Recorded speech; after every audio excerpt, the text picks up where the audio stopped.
Okay, how's it going, everyone? I think we're rolling. So, welcome to the Stones and Shoes YouTube channel. It's Noah, and today we're going to be doing something a little bit different. As you know, if you follow our ministry, a big part of what we do is sharing and giving away Christian literature. And in this video, I'll be reading passages and excerpts from some of my favorite books, specifically accounts of the supernatural. As you could tell from the title of this video, we'll be unlearning naturalism. What does that mean? Why should we do that? Well, that's where we'll get started. This video has a few different purposes. First, for the Christian, we know that naturalism is the belief that everything can be explained by natural causes. This can weaken our confidence in God and God's power to act in the world, or even just our belief in God in the first place. When we think only in naturalistic terms, we risk explaining away what may actually be God's direct intervention. And we know that when God does act, it's personal and purposeful. And so why would we want to miss that? Why would we want to misconstrue something that was actually God's intervention with, random chance or luck? After all, at the heart of our faith is a living relationship with God. Additionally, and this pertains to me, hearing credible accounts of the supernatural, it strengthens my belief in a unique way. And although intellectual assent is only an aspect to our faith, having a higher degree of certainty about what I believe and being increasingly more confident is something I am in pursuit of. Which is why I'm excited to engage with some of these accounts. Now, on the flip side, for the unbeliever or someone who's very, very skeptical, perhaps this video will open your mind to the possibility of the supernatural, to the reality of the Christian God being real. The stories I'll be sharing challenge the assumptions of naturalism. So keep in mind, if one of these accounts is truly supernatural, then naturalism as a worldview collapses altogether. So with that being said, I do believe naturalism can't make sense of the world we actually experience. I don't think naturalism can explain the existence of the universe, the cause of the universe, the problem of moral evil. I don't believe naturalism can justify our deep longing for meaning and justice in the world. And I think Christianity provides a coherent and deeply satisfying explanation to all of these. So as you listen, if you aren't a believer, I do encourage you to ask yourself, how many credible accounts of the supernatural would it take before you begin to question your presupposition of naturalism that you bring into the equation as you listen to these accounts. So this is how we're going to get started. Of course, I've mentioned I'm going to be reading passages from some of my favorite books. I'm going to be introducing some of my favorite books to you as well, that are about the topic of the supernatural. Before we do get to that, I'll first be examining accounts from Scripture and kind of covering some data we have from the Church Fathers on this topic, and then we'll move on to the modern day reports. And so we'll be going over encounters with angelic and demonic beings, instances of people being, or instances of people receiving specific foreknowledge they otherwise could not have had. We'll look at accounts of miraculous healings, testimonies of dreams and visions in which Jesus appears to Muslims in dreams, and even apparitions. That's going to be a controversial one for in-house for Christians, and whether you're Catholic, Protestant, or Orthodox. We'll also touch on near-death experiences in which individuals describe their souls separating from their bodies. In a few of the stories I'll read, they are able to see things that they could not have seen just laying in bed, but rather they explain being above the room and seeing things that you couldn't see from the floor level. So those are interesting because of the corroboration. So I think what we'll be sharing, hopefully, if you're a naturalist, will at least open up your heart to the possibility that naturalism is not true. That's what these accounts challenge. And so, and for the Christian, like I said, may these stories encourage you and strengthen your faith as they do mine, and as they will as I go through these accounts. I don't think I've done this where I've read all of these back to back in kind of this fashion. So thanks for joining me in this video.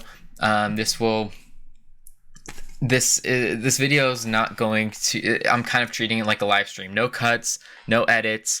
If I don't articulate something perfectly, or if I struggle with my words, I'm not cutting it out today. We're just going to go right through this. It's going to be candid.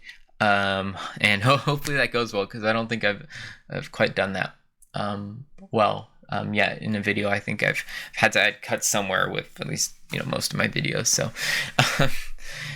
anywho, okay, let's move forward.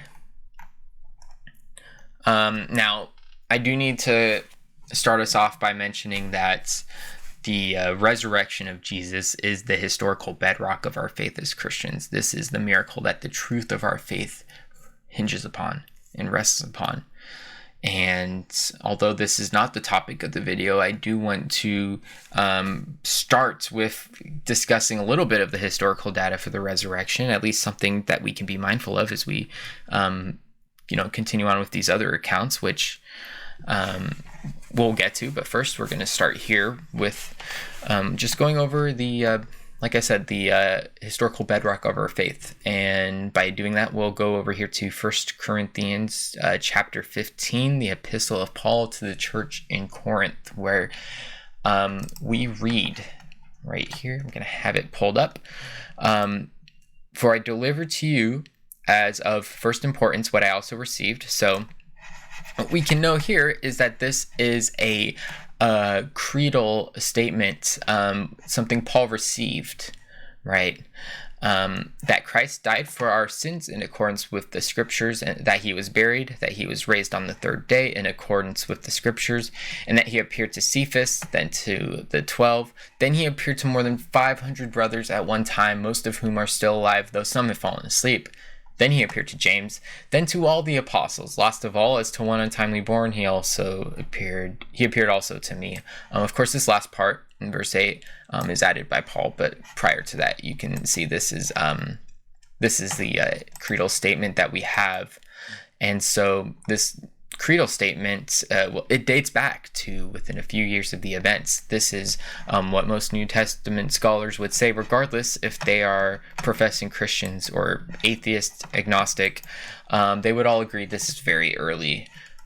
Some would argue even a few months after the events, but definitely within a few years, this creedal statement was in circulation. And so this is one of our earliest creeds and insights into what the earliest Christians believed.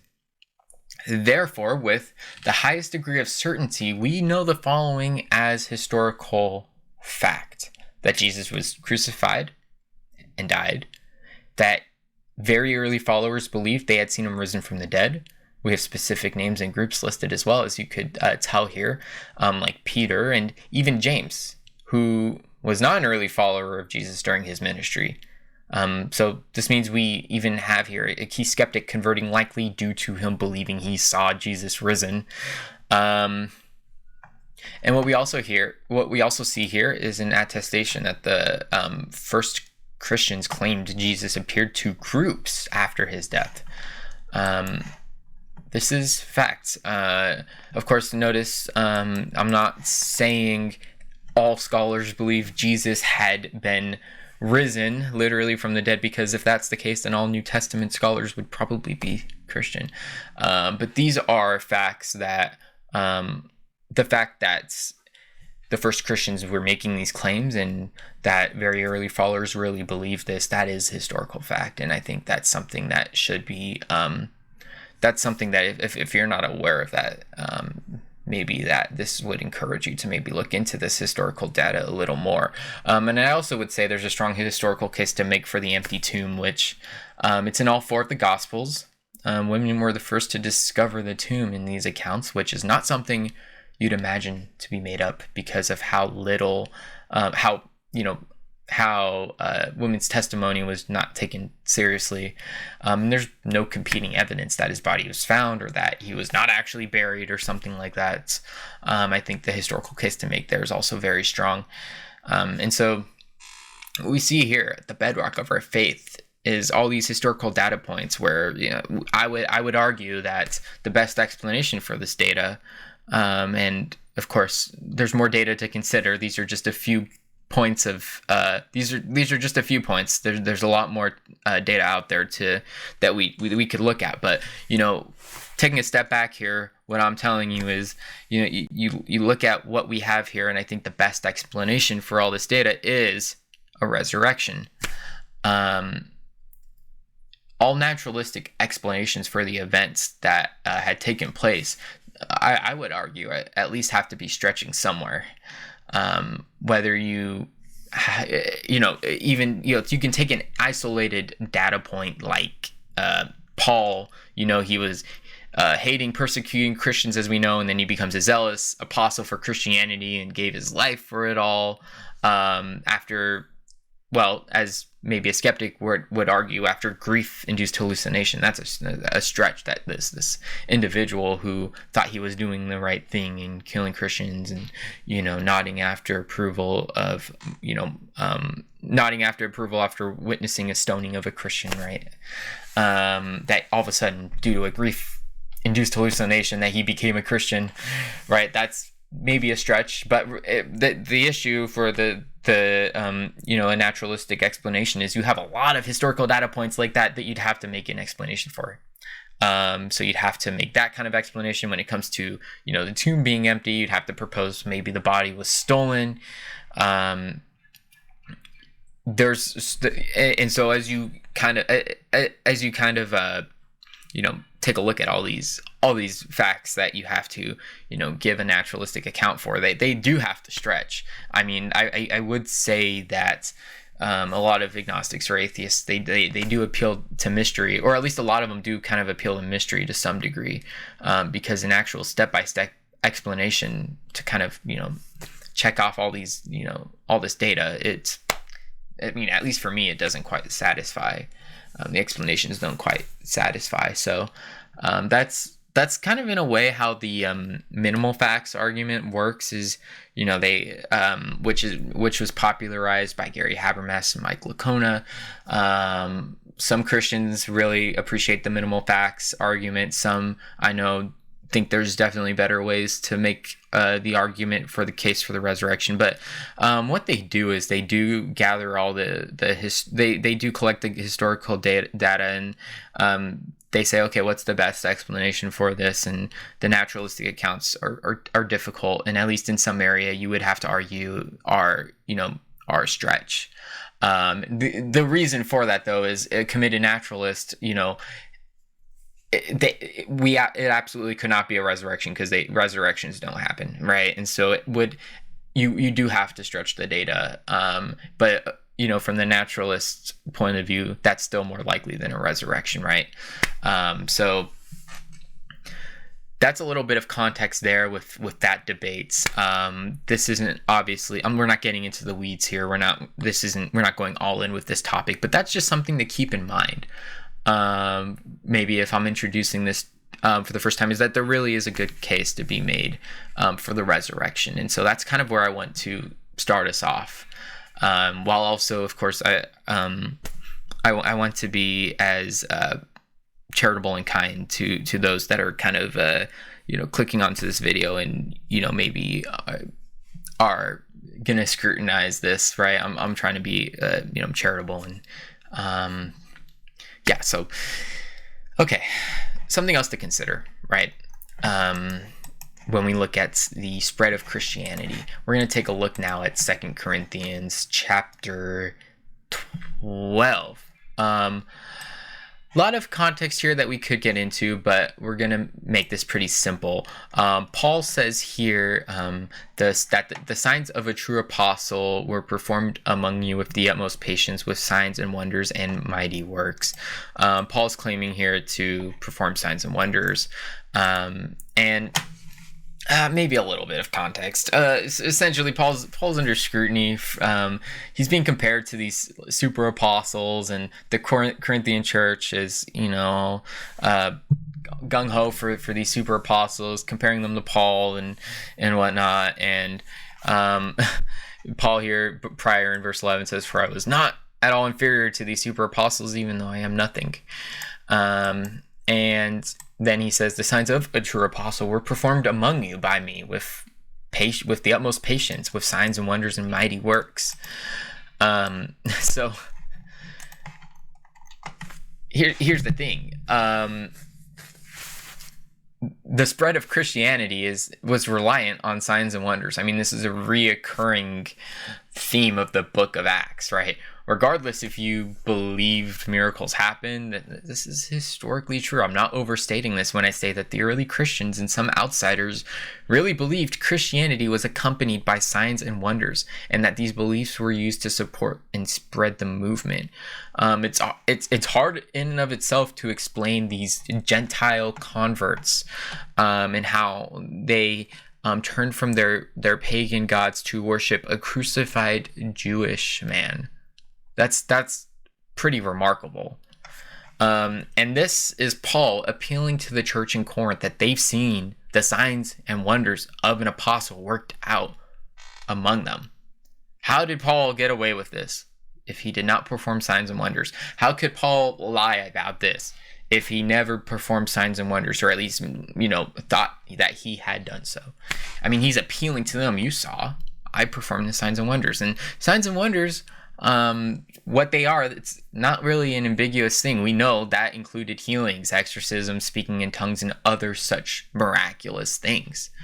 So now let me frame the situation. When it comes to the historical data, we have a lot to explain, not just the resurrection data, but also how is it that even in our earliest source material, Jesus is a miracle worker. His apostles are performing signs and wonders and appealing to those things. I mean, let that sink in. We have Paul claiming to perform these signs and wonders. The book of Acts is flooded with these accounts. Even kind of, let's take a step back and even look back at the life and ministry of Jesus. Jesus was perceived to be a miracle worker. I would argue that's a historical fact as well, that he was at least perceived as such. Josephus, Jewish historian, also supports this, saying that he did surprising deeds. Non-Christian source there.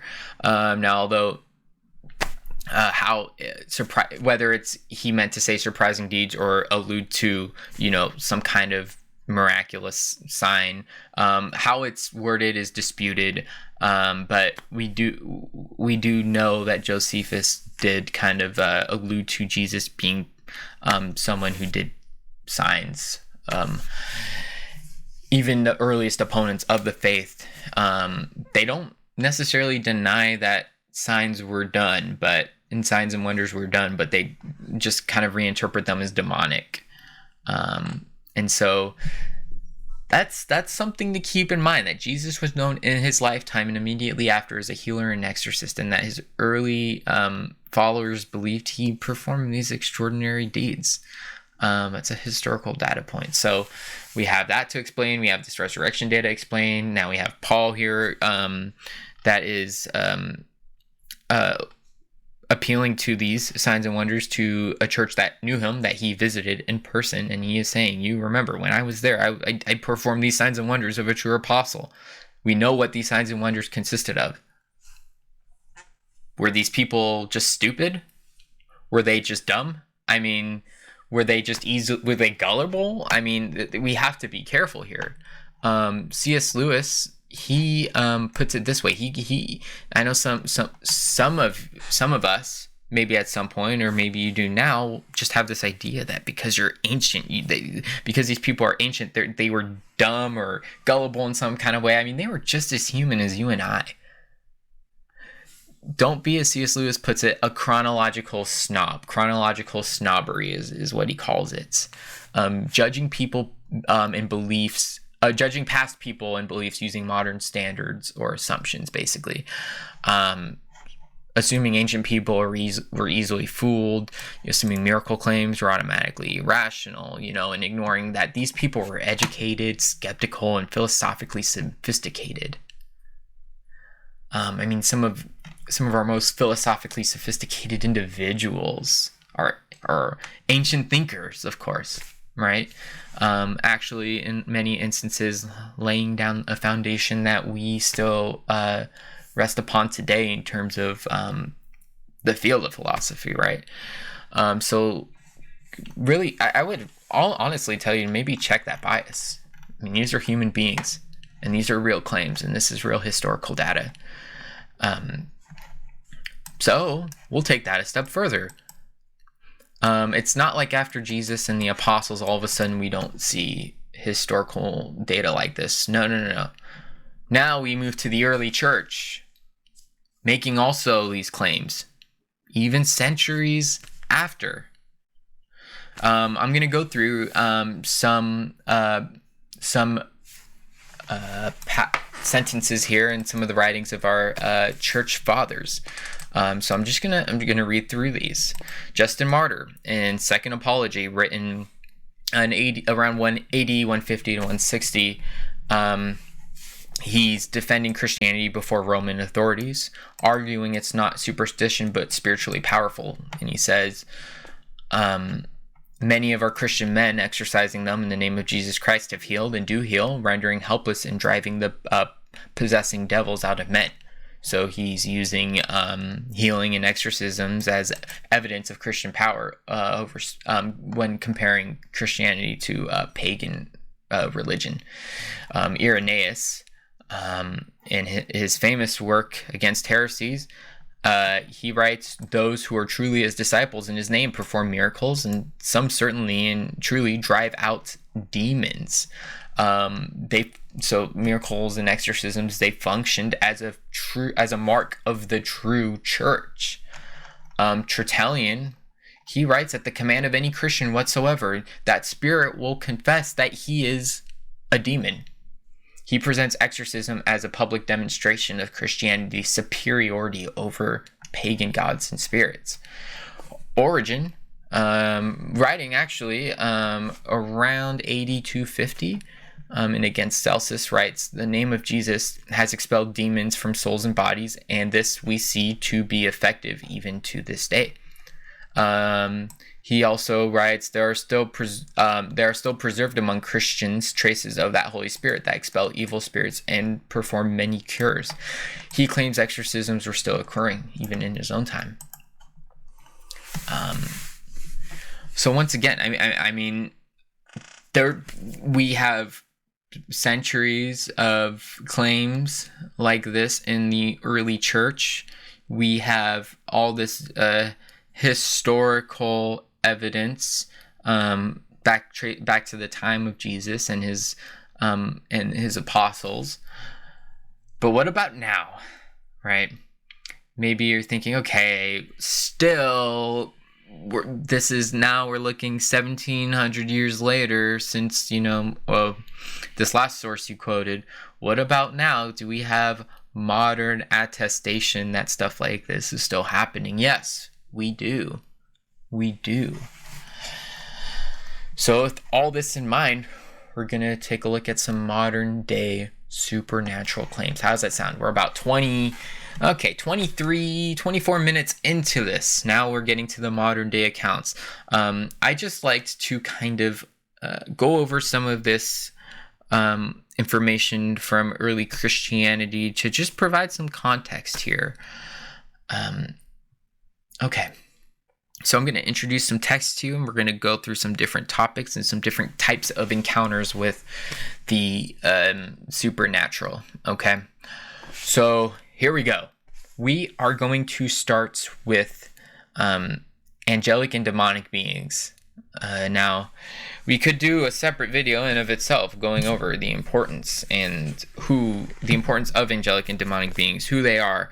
Although there is a lot of mystery there as well, even for Christians who have studied this topic, right? There are quite a bit of things we do know about angels and demons, but they are supernatural beings, and there are modern day accounts of not just one person maybe witnessing an angel, but in this instance, from this story, we're going to read 5 different independent people claiming that they saw angels around the same person with the same description of these angels. It's pretty interesting. So first book I'm going to introduce to you, it's J.P. Moreland, A Simple Guide to Experience Miracles. Actually, what Moreland does here in this book, it's a great book. I highly recommend it. And really, if you're a seeker or someone who's curious about this and want to read one of these books, reach out to us. We may have some resources. We may be able to provide a copy of one of these books for free. I can't promise that, but we may, since that's a big part of our ministry. So reach out to me. Let me know. Send me an email. Anywho, J.P. Moreland does provide criteria in this book for how we can know something's a miracle and not a coincidence. That is something that he does in this book, and he also provides all kinds of accounts. And he approaches this book with the idea that I think that he thinks we as Christians are not sharing enough stories with one another that encourage one another that God is doing something, that God is intervening. And he's saying, well, here are some stories to encourage you. And here are some other books. There's even other books in this book that he gives a list of books that you can also check out. So pretty cool.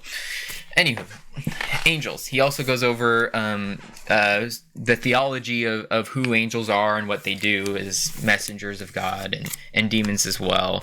We're not going to get into that. We're just going to read the accounts themselves in this video. But I am going to read from this book. So how about we get started?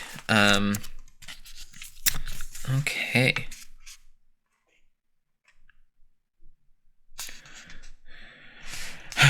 So he writes this. Here we go. This claim may sound audacious, but I actually know that 3 guardian angels have been with me since at least the year 2005. He says he knows. Wow. Okay. But how do you know? Let's continue on. And I want to explain to you how I know this. In what follows, I will refrain from using any individual's real names to protect their to keep them anonymous. But all the emails I mentioned are in file in my office. Also keep in mind, guys, if you're skeptical here with anything that you read, I will appeal to this, that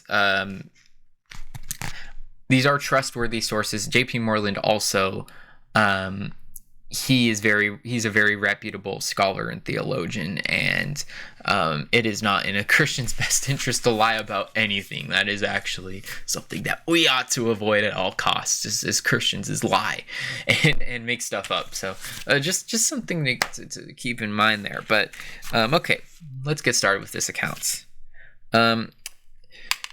In May 2005, I spoke at a retreat from a church in Seattle. After my first talk on Friday night, a woman rushed up to me, and I could tell she was on a mission. After thanking me, she rather boldly shared that during my entire 50-minute lecture, she had seen 3 angels surrounding me, a tall one behind me and 2 shorter ones on either side.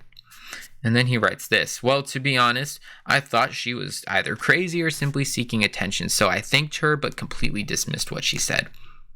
So J.P. Moreland thinks that this lady is kind of crazy, or, not necessarily lying, but probably just mistaken, or maybe she's seeing something or something like that.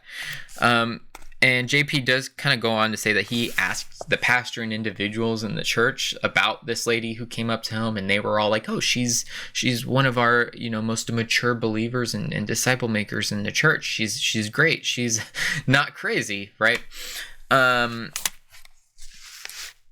He still had no, inclination to believe any of, what he was told. But now we move forward into the story, and he writes, several months later, on August 24th, 2005. He remembers the date. That's crazy.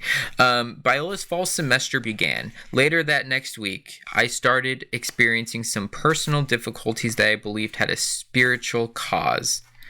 And so one night in bed, I prayed for something I had never asked the Lord for in my 37 years as a Christian. I remembered the woman who had shared about the angels on my visit to Seattle, and I told the Lord that I had no idea if those 3 angels in Seattle were real, but if they were, I wanted him to make sure they were still with me and protecting me. I also asked if he could somehow let me know they were present. I had never asked for angelic protection before. I went to sleep that night, and in the days that followed, everything seemed to be business as usual. Okay, so J.P. Moreland says a prayer. God, if those angels weren't real, can you send them to protect me? Those 3 angels, send them to protect me, to be with me, and let me know somehow that they are real. He prayed that prayer, and things continued on pretty normal after that. Until September 21st, he received an email from a philosophy graduate student named Joe, in which he rather embarrassingly divulged that the prior week, while sitting in my metaphysics class next to the window in Myers Hall 109, about halfway into my lecture, he suddenly saw 3 angels surrounding me. I believe he's mentioned in sharing the story that this happened about 10 days after that prayer. Roughly around 10 days to 2 weeks after he said that prayer. So he gets this email from a student claiming they saw 3 angels sitting around him days prior in class. He said the scene lasted for about 10 to 15 minutes and then it was over. He had waited to share it with me out of fear of looking foolish, but several other graduate students had urged him to do so. So he sent him an email. Hey, Dr. Moreland, a few days ago in class, I'm embarrassed to tell you, I don't want you to think I'm crazy. I saw these 3 angels standing around you, 2 shorter ones, one on your left and right, and a taller one behind you, for about 10 to 15 minutes. Something to keep in mind, JP says he had never told anyone about this first account. I mean, he didn't even know if he believed it himself, but he never shared this with anyone. And here we have a description of these angels that is identical, and I mean identical, to the first lady that we read that account of.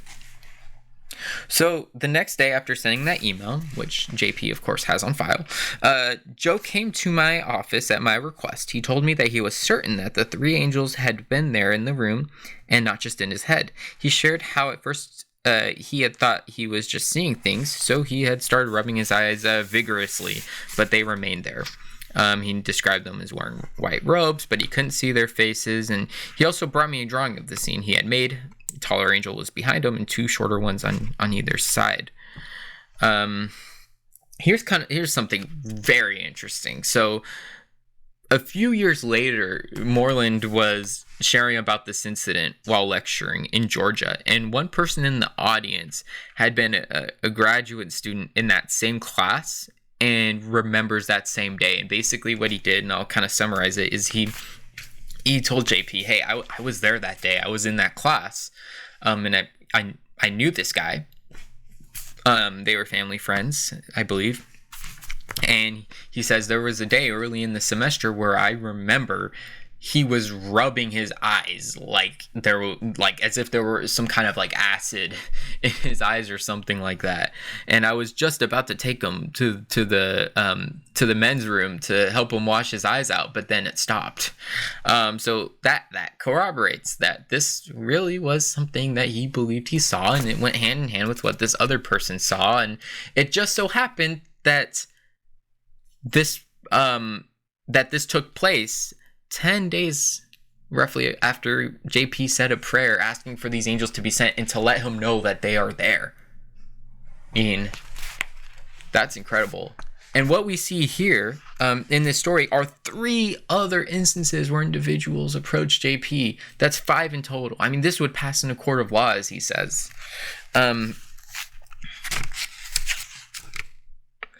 So 3 days after this meeting with Joe, who is 3 days after this meeting with Joe, who's the person who was in the class, he was addressing a Biola student group where he shared these 2 instances, and that evening he received another email from a student who had attended his lecture, and after sharing her name, she noted that for years she had been blessed with the gift of discernment and the ability to see into the spiritual realm.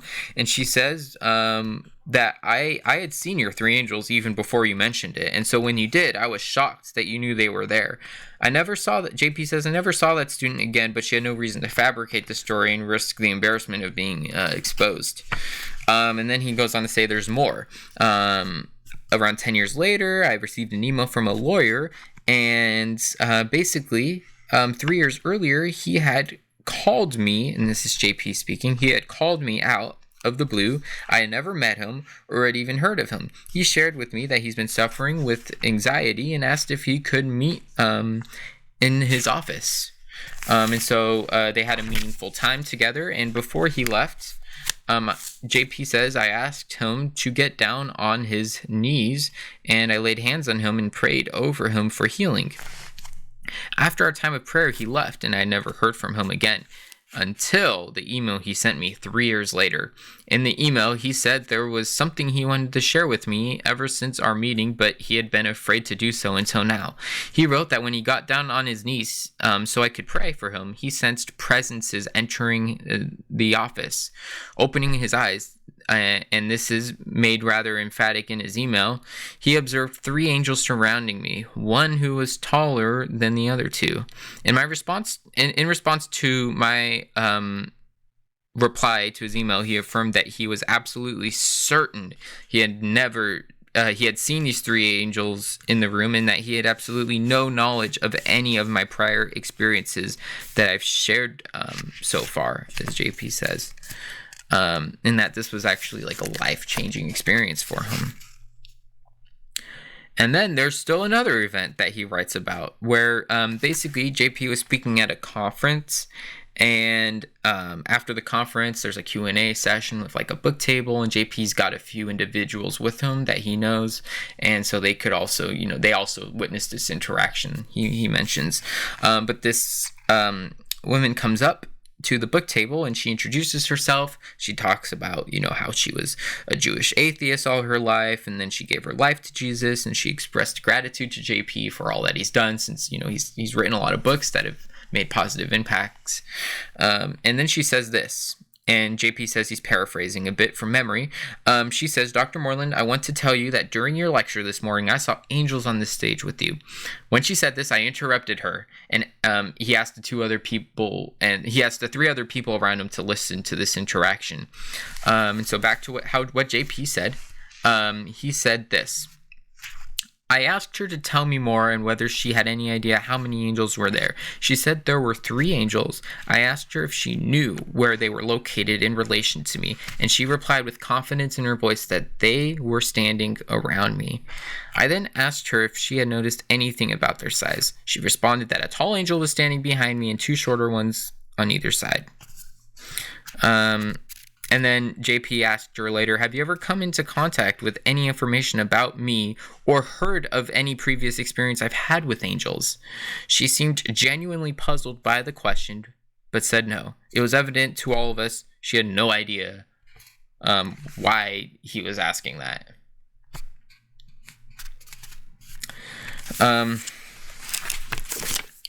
Let that story kind of sink in for a moment. We have here 5 different people independently claiming they saw the same exact 3 angels to one individual, and this is not a story. This is not an isolated thing. You could go to a subreddit, a Christian subreddit, asking if Christians believe they had encounters with angels. It truly is something that many claim, and we have accounts like this that are quite difficult. It would be quite difficult to explain how 5 different individuals had the same exact hallucination where the angels are placed in the same exact spot around the same individual. There's not even any like discrepancy between any of these instances. They all claim to see the same 3 angels. It's not like another person said they were here and another person said there were this number that's different and they were there. Like, they all have the same exact claim, and all claim to have no knowledge of when. I mean, quite frankly, the first one is, the first instance this happened, and with the second claim of the student in the classroom, I mean, JP had never brought this up to anyone at that point. I think that's compelling evidence for angels, and I think there's more claims like this in terms of encounters with angelic beings out there. So this isn't an isolated thing, but I think what I love about this story too is how the second encounter with the student emailing JP Moreland in the class, or 3 days after the class, that like JP had right at that point, prior to the start of the semester, prayed to God to send those angels and let him know that they are there. I mean, that's another, that would be quite a coincidence for then the student to have a hallucination right after that and happen to reach out to him right after this prayer. That's interesting to me too. So we could go on for a while just talking about this story, but let's also kind of shift gears here and go to another book I suggest. I'm going to grab it. This one is called from Lee Strobel, Seeing the Supernatural. Also a great book to check out. And this is an account that has kind of stuck with me about demons. So now we've talked about encounters with the angelic. Now we'll go to demons. Why not? Okay, there we go. And so this is the start of chapter 6. The chapter of this title is The Sobering Reality of Satan and Demons. He writes this: Something bizarre occurred in the home of Ivy League educated psychiatrist Richard Gallagher. Typically, his two cats got along well with each other. But one night around 3 a.m., loud screeching sounds, and this is now actually Richard speaking, but one night around 3 a.m., loud screeching sounds startled me and my wife out of our sleep, he said. Our two normally docile cats were going at it, like champion prize fighters, smacking and clawing at each other, intent on inflicting some kind of serious harm. Imagine you have two cats that peacefully always get along, and now all of a sudden they're fighting like crazy. Even after they were separated, they continued to growl and bristle. Gallagher and his wife were mystified. What is going on? The next morning, as previously planned, a Catholic priest arrived at Gallagher's doorstep, accompanied by Julia, the self-described high priestess of a satanic cult. So we have here a Catholic priest with someone who is claiming to... So it's a Catholic priest and then some other individual who is self-described as a high priestess of a satanic cult. The plan was for Gallagher, so the person who is at the home who has the two cats, right? He was going to examine her and determine whether she was, I guess, possessed by a demonic spirit. So it says here the plan was for Gallagher to examine her to determine if she really was possessed by a demonic spirit. Which this is an Ivy League educated psychiatrist, keep in mind, who is, putting forth this case. Someone who's probably much smarter than both of us combined. Julia, this high priestess of a satanic cult, she looked at Gallagher with a smirk and said, "How'd you like those two cats last night?" That's bone-chilling, right? It says here later, calling himself a man of science, Gallagher started out as a skeptic about the satanic realm, and then this first-hand account led him to conclude that there are some individuals who aren't mentally compromised, but rather are under the influence or even temporary control of these spirits. And then Strobel goes on to write, what gives his conclusion particular weight is his professional standing as a physician trained in psychiatry at Yale University, as well as his and psychoanalysis at Columbia University. I mean, we're talking about a smart guy who, we have here this lady claiming to be the priestess of a satanic cult who had this knowledge that these two cats were fighting and going crazy. And goodness, that one is hard to explain. These first two accounts are compelling, I think. I mean, how do you explain this away? Okay, We're going to keep on going through these accounts. This is kind of what we're doing in this episode. This one, now we're going to get into an account of foreknowledge, where back to J.P. Moreland, in his book, The Simple Guide to Experiencing Miracles. This is one other account I really like. I really like this one. Now that we've covered angelic and demonic beings, we're going to go to an account where God gives specific foreknowledge to and information to someone with information that they could have otherwise, not even guessed if they tried. Let's get to this next account. So, first of all, J.P. Moreland does say here, over the last 17 years, he received a prophetic word for someone approximately 200 times, and the vast majority of these have been during times he was praying. And he says many times the word was so clearly confirmed as being from the Lord that its presence in my life sustained and increased my intimacy with God. So that's some background information there. And so here we go. Here's the story. On July 6th and 7th, 2007, I spoke 4 times at a global leadership development conference held at Vanguard University in Costa Mesa, California. Both days I was scheduled to speak at 10 a.m. and 7 p.m., giving lectures on apologetics for an hour and a half, along with a question and answer time. The conference was led by my Talbot colleague, Professor Ben Shin, and a few others. The 40-day training conference focused primarily on 20-something Korean Americans. So 20-something meaning like their age, with participants from 30 states and 5 other countries. So JP says here, I was to deliver my second lecture on Friday night at 7 p.m., but when he arrived, he was told there'd be this worship time before he spoke. And then JP goes on to say that during the worship, he sat at the back of the small auditorium, and moved by the worship, he asked the Lord if there was anything he wanted to say to the attendees when, as JP says, when I spoke. So we have JP Moreland saying, when I spoke, or when during this worship time, I prayed to God, is there anything you'd like me to share with these individuals? And he quieted his heart and mind, as he says. And then in less than a minute, these thoughts came to me. So these are the thoughts that came to JP after this prayer. There are people here who are demonized and unable to sleep at night or derive any benefit from the conference. I want you to cast the demons out of them. And there's a man named Mike. This is the crazy part. And there's a man here named Mike, who came to the conference right after a painful confrontation with his pastor, and he's blaming himself for what happened. But it was the pastor, not Mike, who caused harm to the other. I want you to identify him and tell him he needs to confront his pastor about the truth of what happened so as to bring repentance for that behavior. And JP says this right after. I am not exaggerating what I received, not even one little bit. And based on the tone in comparison with the other times I had verified words from the Lord, along with the oddness of the word that was given, he says it surely wasn't something that would bubble up from my unconscious mind. He says here, after all, I've never even met a Korean American named Mike. I think I actually might have. I don't know. He says I was about 70% certain it was from Jesus. That's what he says here. So he gives his talk after the worship, and then there's a Q&A session, and then he looked at his watch and saw it was 10:15. So we'll go back to what JP's saying in the first person.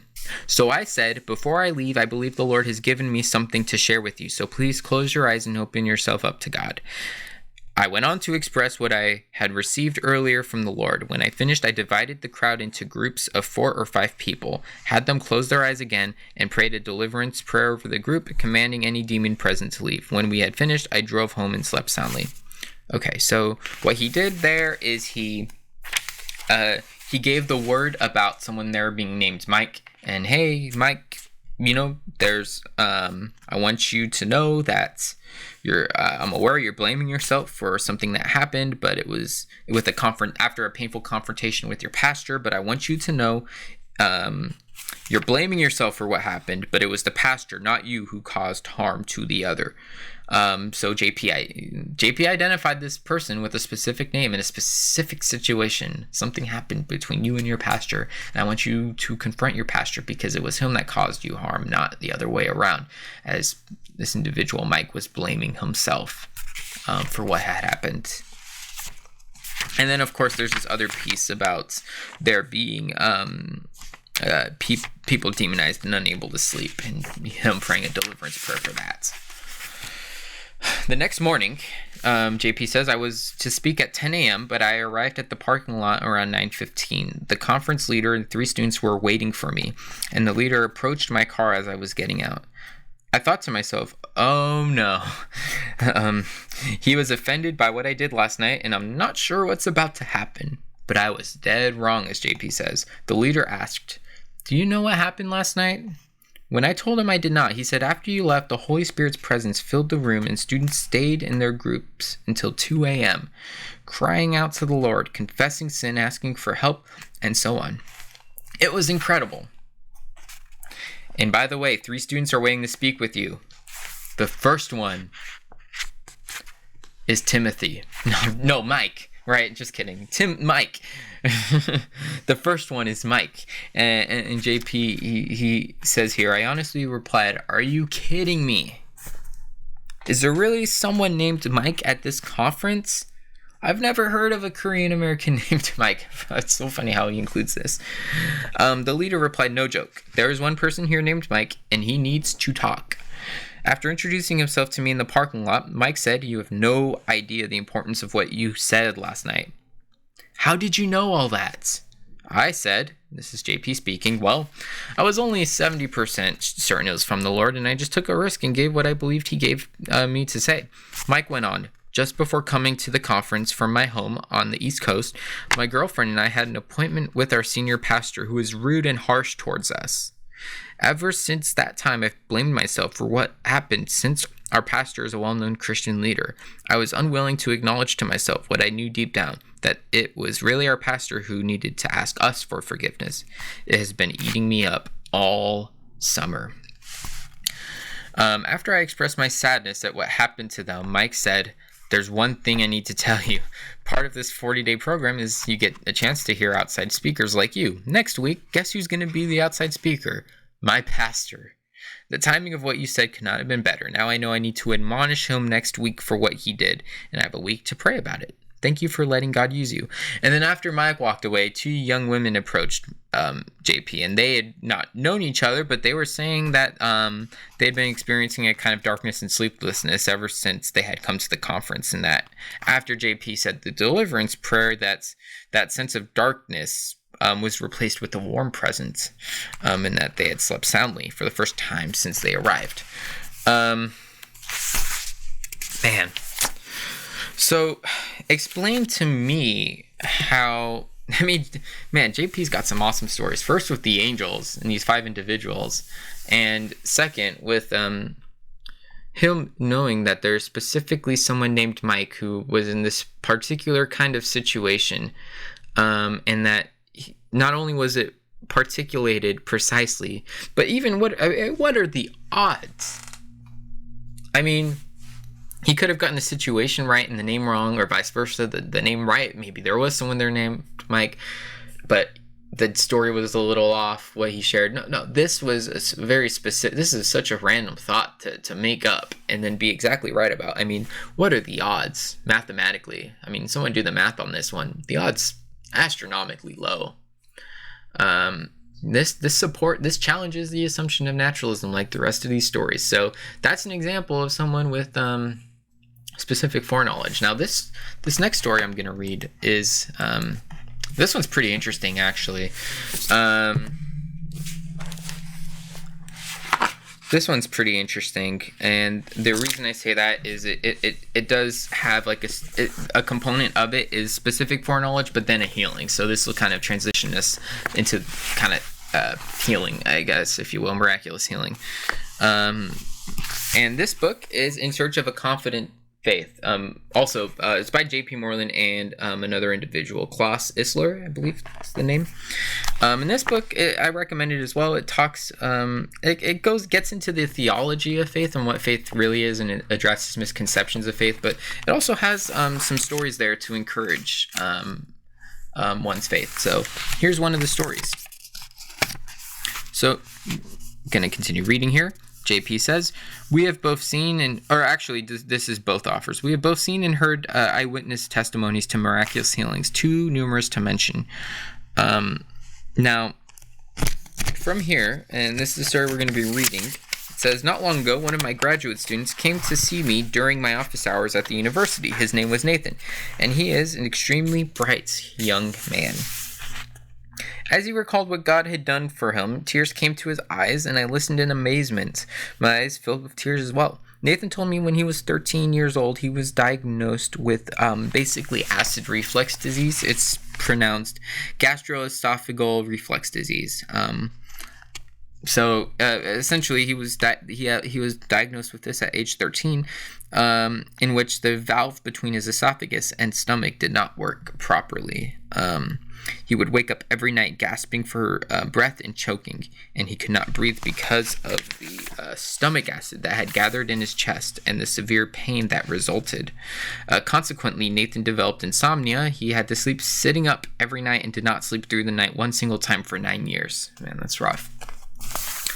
In 2002, Nathan got married, and his wife urged him to go to a doctor to investigate surgery. He did, and was told that he would need a series of 5 surgeries and would be on medication the rest of his life. Even that, the doctor said he would only be about 90% healed. Actually, I think that's pretty. 90% is pretty good, but yeah, this still sucks. The next day, Nathan and his wife. So this is the next day. Keep in mind, this is the next day after this appointments. The next day, Nathan and his wife went to a small group Bible study they regularly attended. That evening, a missionary couple from Thailand shared about their ministry, a ministry that included miraculous healings. No one at the Bible study knew of Nathan's illness. Before leaving the study, Nathan expressed to his wife that he was skeptical about the missionary couple, even though he had no good reason for his skepticism. So we have a skeptical individual here. However, in spite of his skepticism, he went to the study that night. And something incredible and shocking took place. In Nathan's own words, this is in Nathan's own words, during the Bible study, out of the blue, the speaker stopped praying for another person, turned and said, "Someone in the room is suffering from gastroesophageal reflux disease." The man had never met me, nor could have known the disease name. Nathan then told me that the missionary described a very painful event that had happened between the person with GERDs, gastroesophageal reflux disease. It's being referred to as GERDs. Nathan had not yet identified himself as the person, and his father when he was diagnosed with the disease as a young... I'm going to reread that actually. Okay. Nathan told me that the missionary described a very painful event that had happened between the person with GERDs and his father when he was diagnosed with the disease as a young boy. All of the details, keep in mind here now, he says, all the details were unknown to anyone, including Nathan's wife. So Nathan's wife didn't even know about this interaction between Nathan as a young kid and his father, that there was some kind of painful interaction between the two after the diagnosis of this disease. After this, Nathan raised his hand to identify himself as the person with this disease, and when he did so, the missionary came to him, laid hands on him, and prayed for his healing. As emotion welled up within him, Nathan relayed to me that at that very moment he was instantly and completely healed. From that night until the present, so at this point of his writing, 3 years later, Nathan has never had an incident. He has slept through every night since that Bible study, and he hadn't done so in 9 years. And the doctor cleared Nathan shortly thereafter of the diagnosis. I met Nathan's wife a few weeks ago at a student gathering, and without warning, I pulled her aside to ask about the incident. Nathan's wife confirmed every detail of the story to me. A lot to explain there.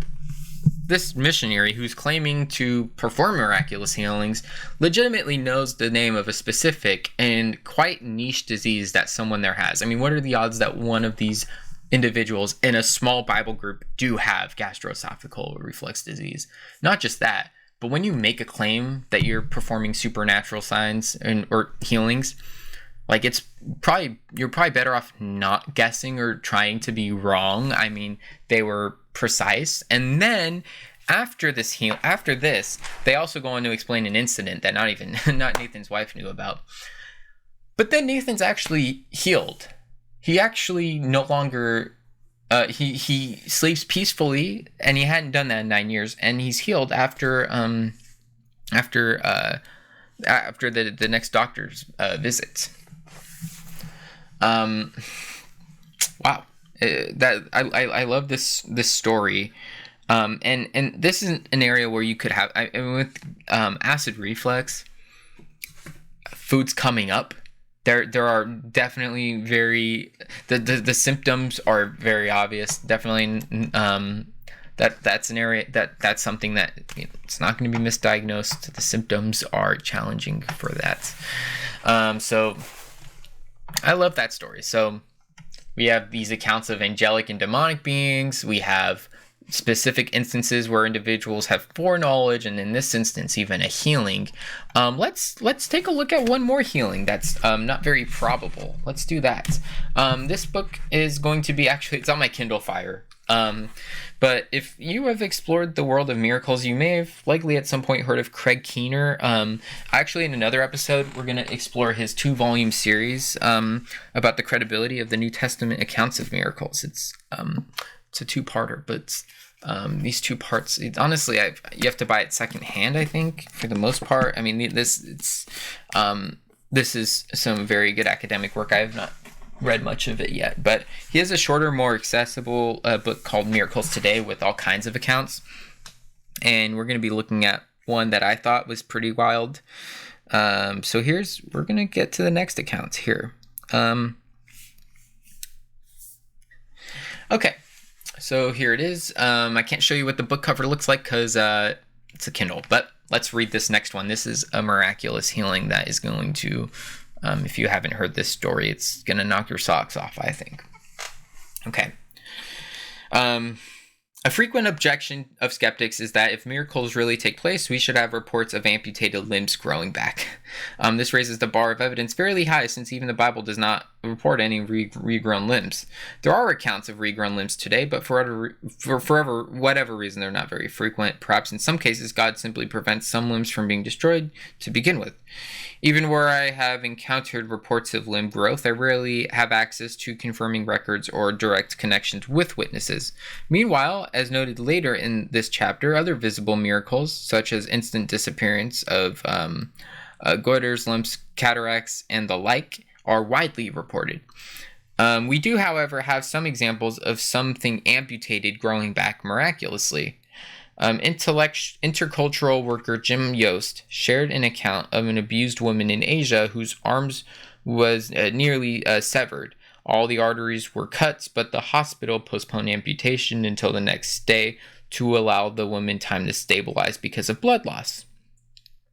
That night, Jim's wife prayed for the woman, and the next day the doctor insisted that she must have taken the woman to a different hospital overnight because the bone and blood vessels were reattached. The hospital staff recognized a miracle, and Yost encouraged the woman to share her testimony faithfully. That's actually not the story that we're going to be reading, but this is an introduction to the chapter, or to this section of the book, basically. But this is the story here. Now we're getting to it. Now, I do want to mention too. Keener does mention with the amputated limbs objection that he has encountered reports of limb growth before, but everything that he's going to document, he wants access to the confirming records, or else he's not going to publish it. So it's not to say it doesn't happen. He's just mentioning he doesn't have the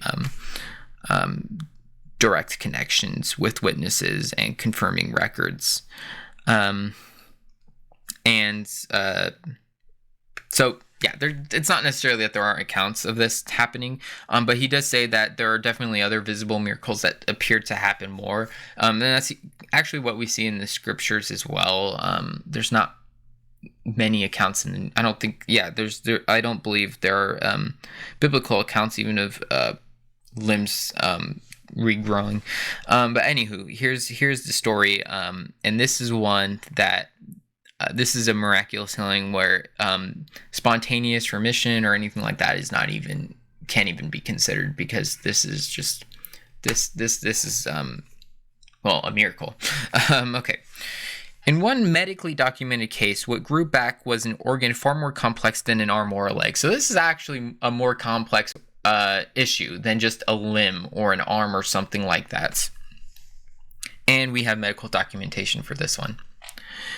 This is the account of 36-year-old diesel mechanic Bruce Van Natta of Wisconsin. One evening, he was working late, and a jack gave way, and a nearly 50,000-pound truck's massive half-foot wide axle crushed his abdomen almost down to the concrete.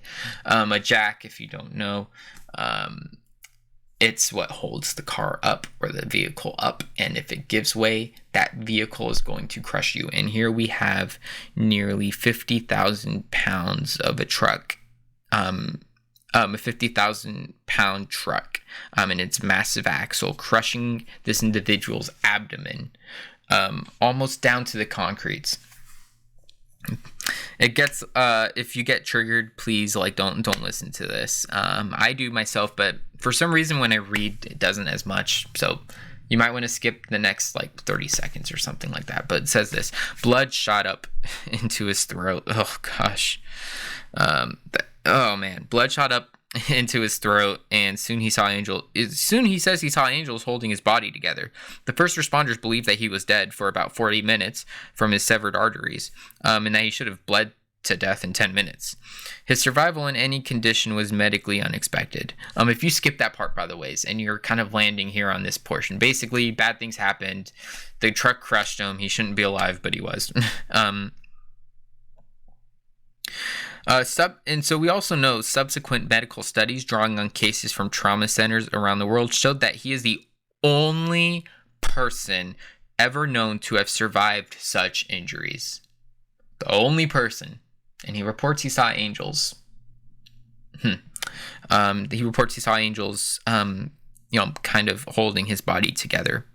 Despite his survival, his abdominal damage was severe. Doctors repaired what they could, but most of his small intestine was dead or dying and had to be removed. So his small intestine as a whole had only 121 centimeters left. A small intestine's average length is 600 centimeters, and his is 121 centimeters. And then it says here, a crucial part of the small intestine, the ileum, is normally 350 centimeters long, and after his necessary surgeries, Van Natta only had 25 centimeters left. So, yikes. Unable to digest food properly, he began to decline. His weight dropped from 180 pounds to 125. At this point, one of his friends felt strongly led to fly from New York to pray for him. Okay, so he's not able to digest his food properly, and he began to decline, and his weight has dropped, and it's not looking very good. And he had a friend who felt strongly led to fly from New York to pray for him. I believe he was in Wisconsin. Now, with Van Natta in person, the friend commanded his small intestine to grow in Jesus' name. Wow. So he felt strongly led to fly over and pray for him in person, and he commanded this small intestine to grow, which has never happened before. Imagine praying for something that has never happened before to happen. Van Natta felt something like an electric jolt in his body and was healed. In an adult, a small intestine can widen, but it cannot naturally grow longer. Yet a radiologist confirms that Van Natta's small intestine had more than doubled in length and was now fully functional. For full documentation and discussion, see Joel Lance's Bridges for Honest Skeptics, available free online. Oh, cool. Maybe we can check that out. To do measurements more precisely than this, one would need to actually remove his small intestine and unwind it, which would naturally counter the point of the original miracle. But the previous surgeries and subsequent healing seem plain enough. Yeah. I followed up with Van Natta, and he confirms that years later he remains healthy, and this is a special and extraordinary event. Crick Keener kind of alludes to other miracles, and I think maybe in another episode we'll go more into miraculous accounts like this, but let's see if there's anything I'm missing here.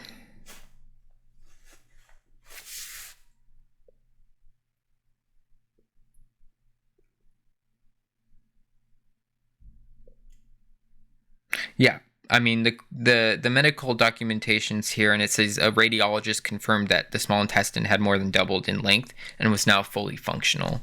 And small intestines can widen, but they cannot naturally grow longer. Like, that's not something that happens. Yeah, we're at an hour and 10 minutes, and we have like way more accounts to get to. So I think this is going to be a part 1. I think we're gonna do a part 2, and